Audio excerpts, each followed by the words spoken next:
ចាសួស្តីជំរាបសួរចានេះគឺជាសកម្មភាពរបស់នាងខ្ញុំចានាងខ្ញុំកាច់ផ្កាឈប់ចា100ស្ទើមចាពើសហើយនឹងពើក្រហមចាផ្កាឈប់100ស្ទើមហ្នឹង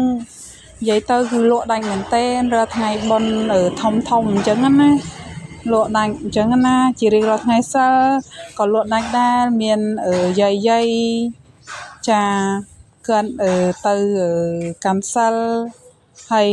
គាត់ក៏ចាទិញផ្កាយកទៅវត្តអញ្ចឹងណាកាន់សិលចាហើយពុកម៉ែបងប្អូនដែលគាត់តែមានទំនៀមទម្លាប់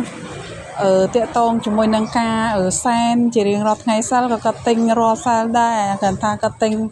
មិនសូវជាច្រើនប្រមាណដូចថ្ងៃបុណ្យបើថ្ងៃបុណ្យទិញទូទាំងប្រទេសតែម្ដងដាច់ច្រើនអញ្ចឹងថ្ងៃខាងមុខដូចជាចូលព្រះវស្សាផ្កាឈប់និយាយពីប៉ុណ្ណាក៏ដាច់ដែរផ្កាឈប់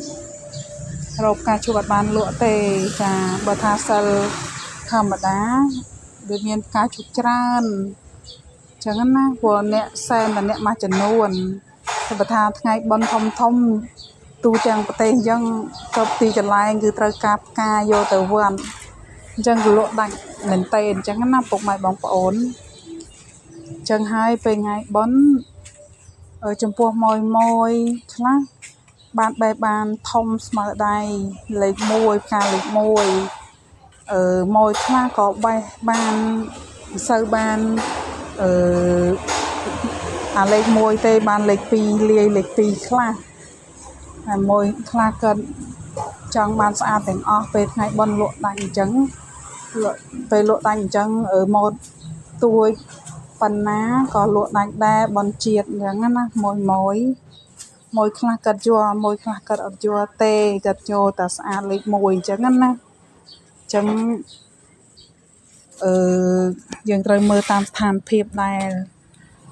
ចំពោះខ្ញុំអ្នកបោះដុំផ្កាអ្នកខ្លះក៏ថាខ្ញុំយកទៅលុយគេអញ្ចឹងណាក៏ប៉ុន្តែថ្ងៃបុណ្យគឺវាលក់ដាច់អញ្ចឹងលោកលីមានលេខ1មានលេខ2ដាក់ឲ្យលីគ្នាតែអ្នកខ្លះគាត់យកតែពីស្អាតទេពេលខ្លះខ្ញុំដាក់ឲ្យអាស្អាតទាំងអស់អញ្ចឹងណាតែពេលខ្លះគឺអត់មានផ្កាស្អាតទេពេលខ្លះក៏ប្រាប់អតិថិជនតាមត្រង់ទៅថាអត់មានផ្កាទេបងអញ្ចឹងណាចាអញ្ចឹងអរគុណច្រើន